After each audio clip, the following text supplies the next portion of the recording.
जय माता दी। राधे राधे। आइए सुनते हैं संतान सप्तमी व्रत कथा।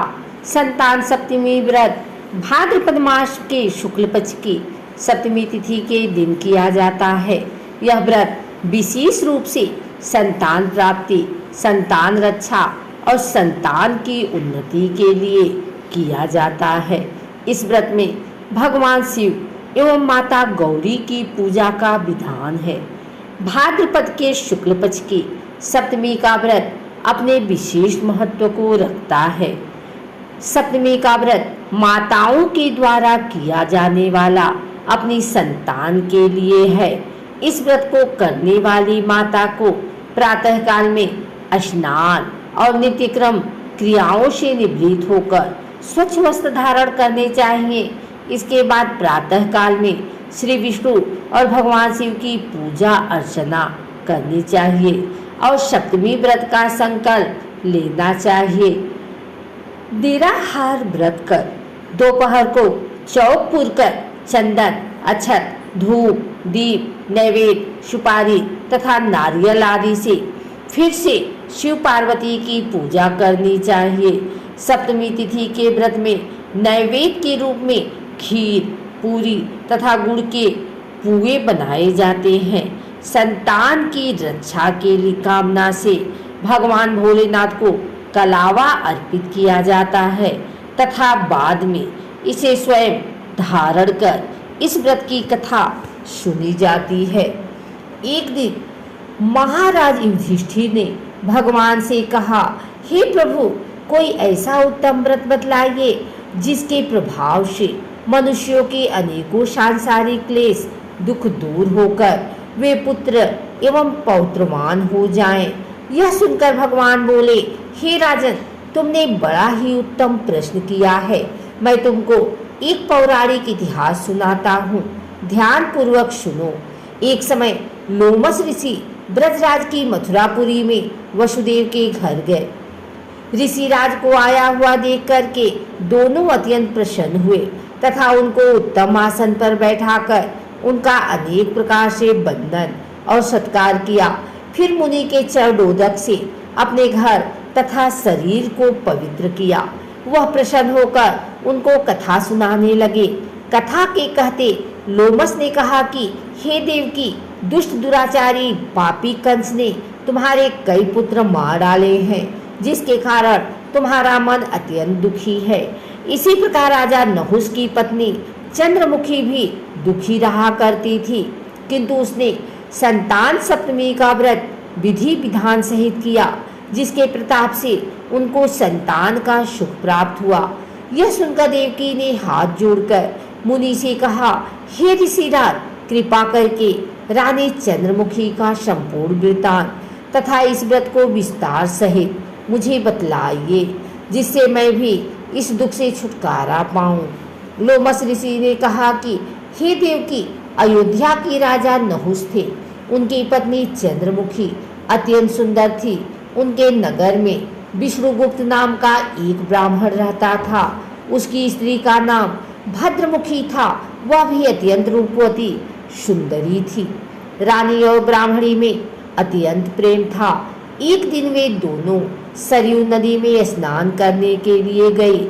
वहां उन्होंने देखा कि अन्य बहुत सी स्त्रियां सरयू नदी में स्नान करके निर्मल वस्त्र पहनकर एक मंडप में शंकर एवं पार्वती की मूर्ति स्थापित करके पूजा कर रही थी। रानी और ब्राह्मणी ने यह देखकर उन स्त्रियों से पूछा कि बहनों, तुम यह किस देवता का और किस कारण से पूजन व्रत आदि कर रही हो? यह सुनकर स्त्रियों ने कहा कि हम संतान सप्तमी का व्रत कर रही हैं और हमने शिव पार्वती का पूजन चंदन, अक्षत आदि से षोडशोपचार विधि से किया है। यह सब इसी पूरी व्रत का विधान है। यह सुनकर रानी और ब्राह्मणी ने भी इस व्रत के करने का मन ही मन संकल्प किया और घर वापस लौट आई। ब्राह्मणी भद्रमुखी तो इस व्रत को नियम पूर्वक करती रही, किंतु रानी चंद्रमुखी राजमद के कारण कभी इस व्रत को करती, कभी नहीं करती, कभी भूल जाती। कुछ समय बाद दोनों मर गए। दूसरे जन्म में रानी बंदरिया और ब्राह्मणी ने मुर्गी की योनि पाई, परंतु ब्राह्मणी मुर्गी की योनि में भी कुछ नहीं भूली और भगवान शंकर तथा पार्वती जी का ध्यान करती रही।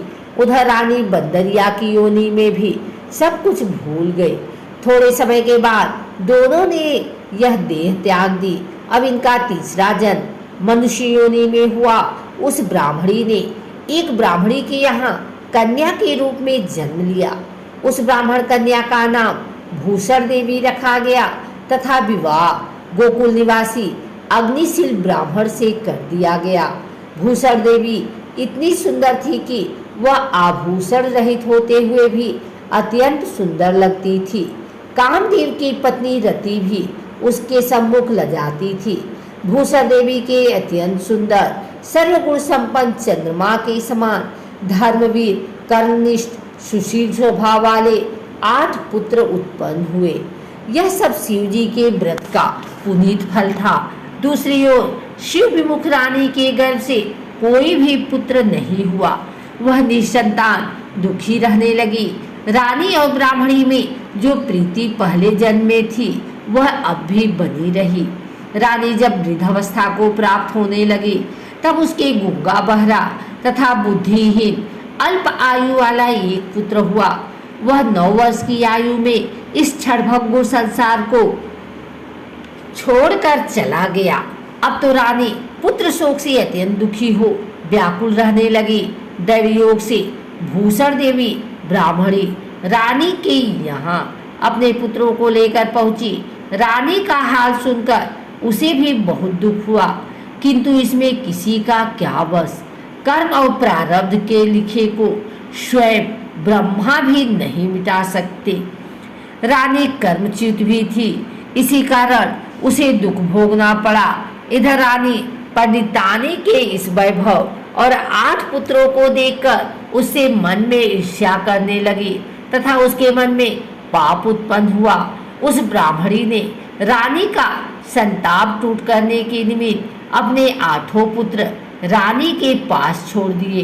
रानी ने पाप के वशीभूत होकर उन ब्राह्मणी पुत्रों की हत्या करने के विचार से लड्डू में विष मिलाकर उनको खिला दिया, परंतु भगवान शंकर की कृपा से एक भी बालक की मृत्यु नहीं हुई। यह देखकर तो रानी अत्यंत ही आश्चर्यचकित हो गई और इस रहस्य का पता लगाने की मन में ठान ली। भगवान की पूजा से निवृत्त होकर जब भूषण देवी आई तो रानी ने उससे कहा कि मैंने तेरे पुत्रों को मारने के लिए इनको जहर मिलाकर लड्डू खिला दिया, किंतु इनमें से एक भी नहीं मरा। तूने कौन सा दान पुण्य व्रत किया है जिसके कारण तेरे पुत्र नहीं मरे और तू नए सुख भोग रही है? तेरा बड़ा सौभाग्य है। इनका भेद तो मुझसे निष्कपट होकर समझा, मैं तेरी ऋणी रहूंगी। रानी के ऐसे दीन वचन सुनकर भूषण ब्राह्मणी कहने लगी, सुनो, तुमको 3 जन्म का हाल कहती हूँ, सो ध्यान पूर्वक सुनना। पहले जन्म में तुम राजा नहुष की पत्नी थी और तुम्हारा नाम चंद्रमुखी था, मेरा भद्रमुखी था और मैं ब्राह्मणी थी। तुम अयोध्या में रहते थे और मेरी तुम्हारी बहुत प्रीति थी। एक दिन हम तुम दोनों सरयू नदी के स्नान करने गए और दूसरी स्त्रियों को संतान सप्तमी का उपवास शिव जी का पूजन अर्चन करते देखकर हमने इस उत्तम व्रत को करने की प्रतिज्ञा की थी, किंतु तुम सब भूल गई और झूठ बोलने का दोष तुमको लगा, जिसे तू आज भी भोग रही है। मैंने इस व्रत को आचार विचार सहित नियम पूर्वक सदैव किया और आज भी करती हूँ। दूसरे जन्म में तुमने बंदरिया का जन्म लिया तथा मुझे मुर्गी की योनि मिली। भगवान शंकर की कृपा से इस व्रत के प्रभाव तथा भगवान को इस जन्म में भी न भूली और निरंतर उस व्रत को नियमानुसार करती रही। तुम अपने बंदरिया के जन्म में भी मुझे भूल गई।